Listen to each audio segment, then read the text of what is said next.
Si no viste la primera parte de este misterio, detente. Está fijada en el primer comentario de este video. Y necesitas verla para entender lo que viene. Porque si Jesús realmente tuvo una hija con María Magdalena, la pregunta no es si fue cierto. La verdadera pregunta es, ¿dónde está ese linaje ahora? ¿Y por qué se ocultó por casi 2000 años? Vamos a empezar con el linaje y los manuscritos olvidados. ¿Te suena familiar? En 1945, un campesino egipcio desenterró por accidente un jarro de arcilla sellado. Dentro no había oro ni piedras preciosas. Había algo mucho más poderoso. Evangelios antiguos que habían sido ocultados durante más de 1600 años. Entre ellos, un texto llamó la atención de los investigadores. El Evangelio de Felipe, un escrito prohibido que describe a María Magdalena con palabras que jamás habrás escuchado en misa. En uno de sus pasajes se lee, y la compañera del Salvador era María Magdalena. ¿Compañera? ¿Qué significa eso?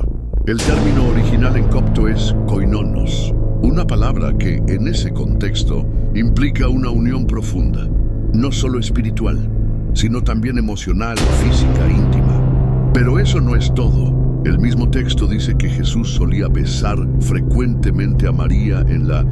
Justo ahí, el manuscrito está dañado. La palabra está perdida. ¿Casualidad? Algunos creen que decía en la boca, otros en la mejilla. Pero la pregunta real es, ¿por qué Jesús la besaba y no a los demás discípulos? Y más aún, ¿por qué Pedro, el líder de los apóstoles, se sentía incómodo con su presencia? El texto relata una escena en la que Pedro se queja. ¿Por qué la amas más que a nosotros? ¿Amor fraternal o algo más? Si Jesús y María compartían un lazo más profundo, como algunos textos sugieren, entonces no estamos hablando solo de una figura religiosa, sino de una unión sagrada, quizá con descendencia. Y si ese fue el caso, ¿por qué la historia oficial lo ocultó? ¿Por qué estos evangelios fueron considerados herejías? Tal vez porque cambiaban por completo la imagen del Mesías. Pero si este linaje existió, ¿a dónde fue? ¿Quiénes sabían de su existencia? Y sobre todo, ¿por qué hay leyendas que conectan a María Magdalena con Francia y con el Santo Grial? Lo veremos en la siguiente sección. Seguimos con la parte 2, Francia, los cátaros y el Grial. Si Jesús y María Magdalena compartían algo más que palabras, entonces surge una pregunta inevitable. ¿Qué pasó después de la crucifixión? Algunos evangelios dicen que María Magdalena estuvo allí hasta el final, que fue la primera en ver a Jesús resucitado, y luego desaparece casi por completo de la historia oficial.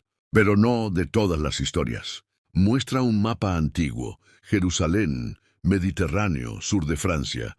En el sur de Francia, desde hace siglos, circula una leyenda que no está en los evangelios. Una historia que ha sido susurrada por generaciones. Que María Magdalena huyó de Tierra Santa y llegó a las costas de la Galia con algo más que fe. Algunos dicen que trajo reliquias, otros que trajo una vida, una hija.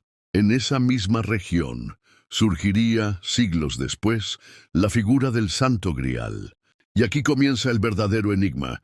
¿El Grial era una copa o una sangre? Según la tradición cristiana, el Grial es la copa donde Jesús bebió en la última cena, o donde José de Arimatea recogió su sangre crucificado. Pero hay otra interpretación mucho más poderosa, que sangral no significa santa copa, sino sangreal, sangre real.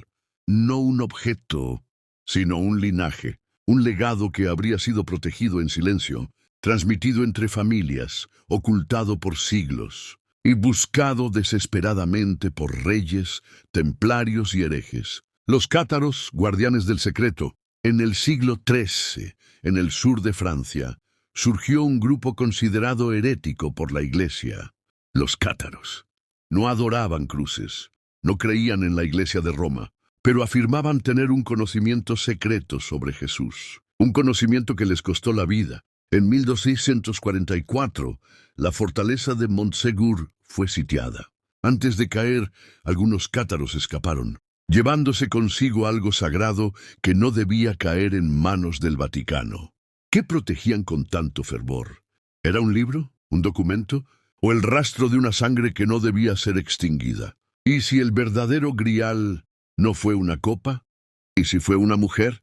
¿O una hija escondida a plena vista en la historia, pero borrada de los libros oficiales? Demasiadas coincidencias. Demasiadas preguntas que nadie quiere responder. La historia que se ha contado podría ser solo la superficie, y lo que hay debajo puede que lo cambie todo. Sección 3. El silencio del Vaticano.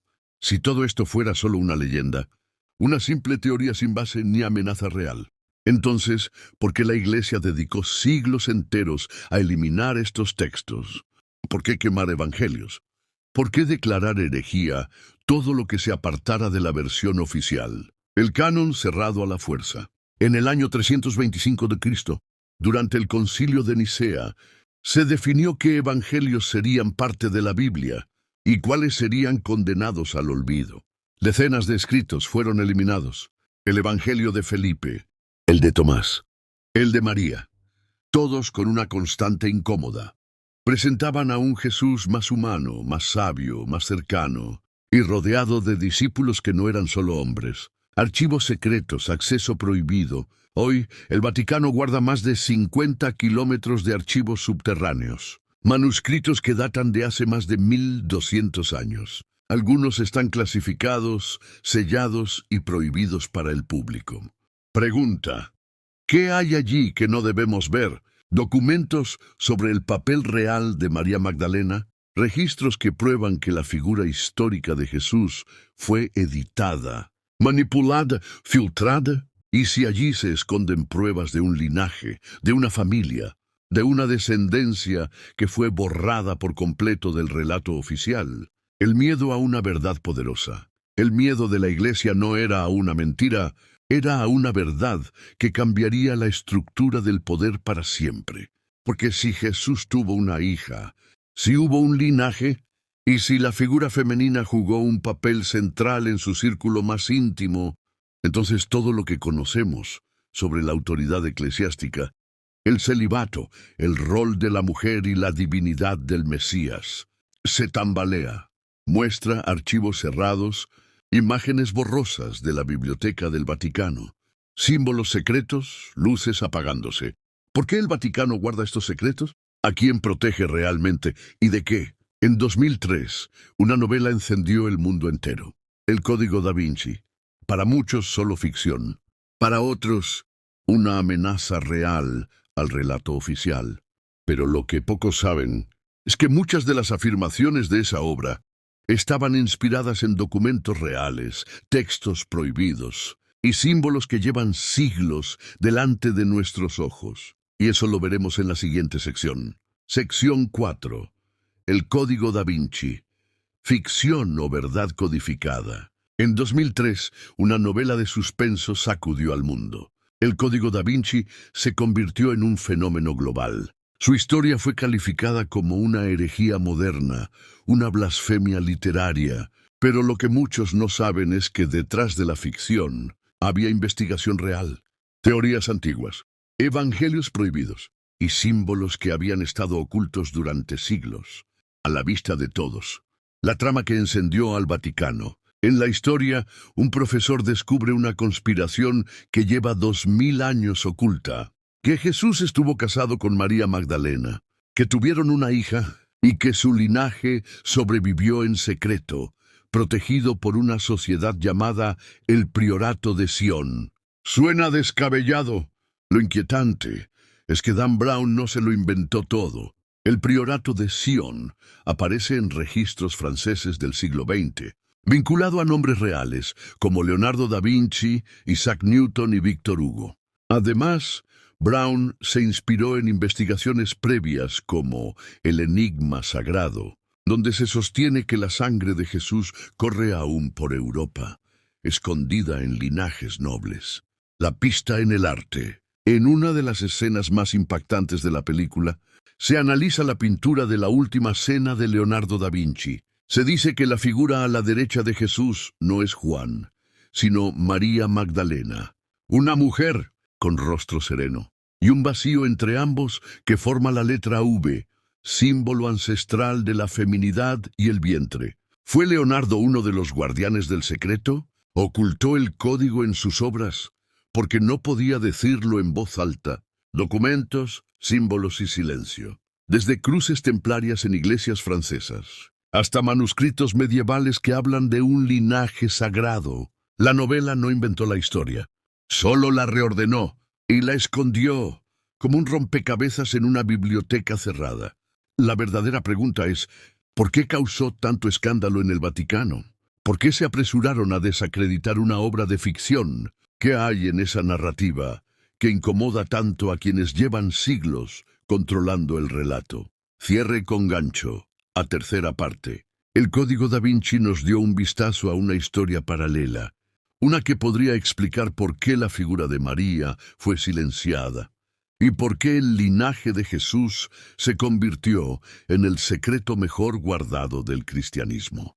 Pero aún falta una pieza clave, porque si hubo descendencia y si esa sangre aún fluye hoy, ¿quién la protegió?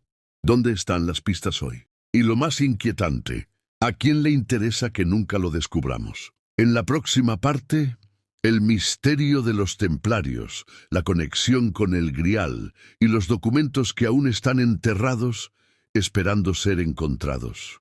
Si esta historia te hizo cuestionarlo todo, espera a lo que viene. La primera parte de este misterio ya está publicada y puedes verla ahora mismo. El enlace está fijado en el primer comentario. Y si quieres descubrir el resto de los secretos que la historia oficial jamás te contará, suscríbete ahora, porque lo que sigue no lo verás en la televisión, lo descubrirás aquí,